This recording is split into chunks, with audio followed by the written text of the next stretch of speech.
Tehran में हिंसक हुए हजारों प्रदर्शनकारी। बासिस हेडक्वार्टर पर हमला कर दिया गया। हिरासत में लिए गए लोगों को छुड़वा लिया गया। नौबत यहां तक आ गई। ये देखिए आप तस्वीरें। बासिस हेडक्वार्टर में विद्रोहियों ने कैसे आग लगा दी और जिन लोगों को हिरासत में लिया गया था उन्हें सिक्योरिटी फोर्सेस के कब्जे से छुड़वा लिया गया। इस दौरान क्या हालात रहे, हेडक्वार्टर को कैसे आग के हवाले किया गया, ये तस्वीरें आप देखिए।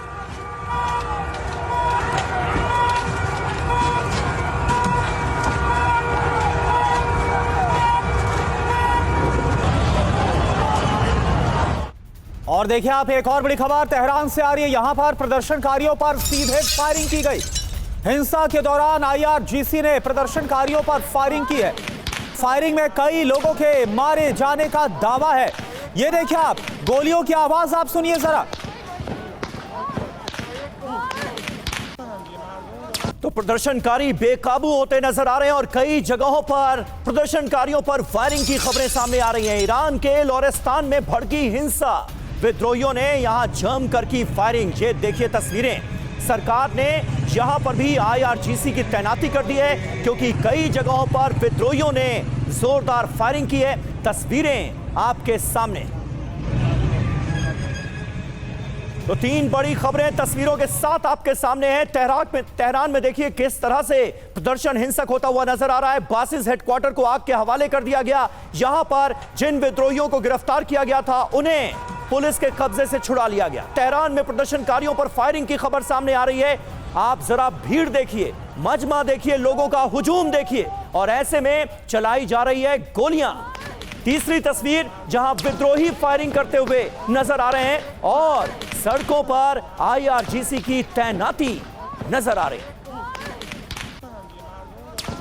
और आप देखिए ईरान को लेकर पेंटागन से एक बड़ा पर्दाफाश हुआ है। खुफिया रिपोर्ट्स के बाद ट्रंप ने हमला टाला है। दरअसल इजराइल के पास इंटरसेप्टर खत्म है।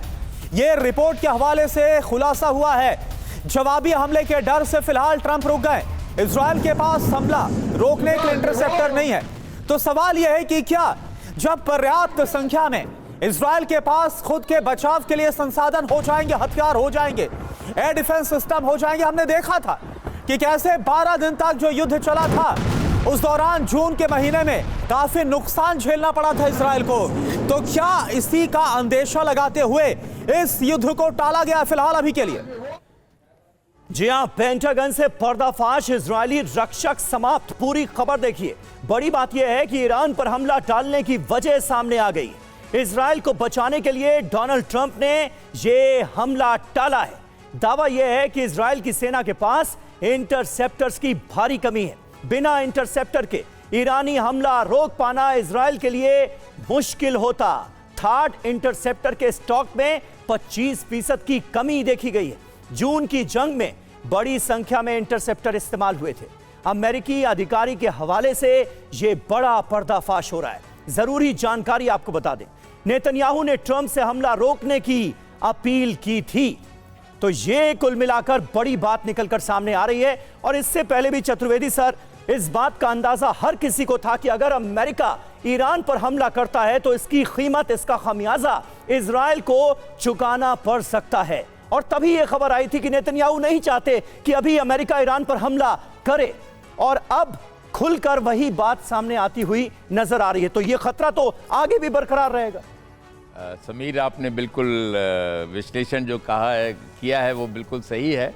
ये जो ट्रंप ने डिले किया है ईरान के ऊपर हमला करने, वो केवल इसलिए कि इजराइल के पास इस वक्त अपने डिफेंस के लिए, क्योंकि उनका जो रिटेलिएशन होगा वो इजराइल के ऊपर होगा, बिल्कुल अमेरिका के ऊपर नहीं होना है। और इसलिए इजराइल को अच्छी तरह से अपनी डिफेंसेस तैयार करने हैं, anti air defence weapon system, और उसका एमुनिशन उनके पास एडिक्वेट नंबर में होना चाहिए।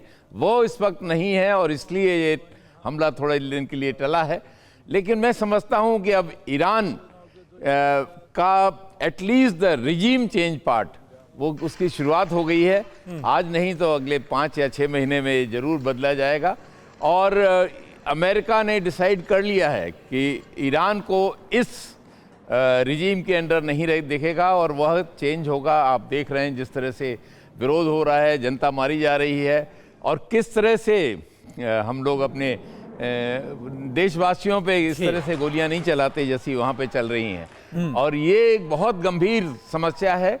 मैं समझता हूँ कि इसका अंत जल्दी से जल्दी हो तो बेटर है, नहीं तो ये बहुत बिल्कुल वीके चतुर्वेदी सर, और अंत कैसे होगा ये देखना होगा। क्या वाकई में आयतुल्लाह अली खामनेई को सत्ता से हटना पड़ेगा, अमेरिका कोई एक्शन लेगा, और क्या अभी फिलहाल अमेरिका को इंतजार है सही वक्त का?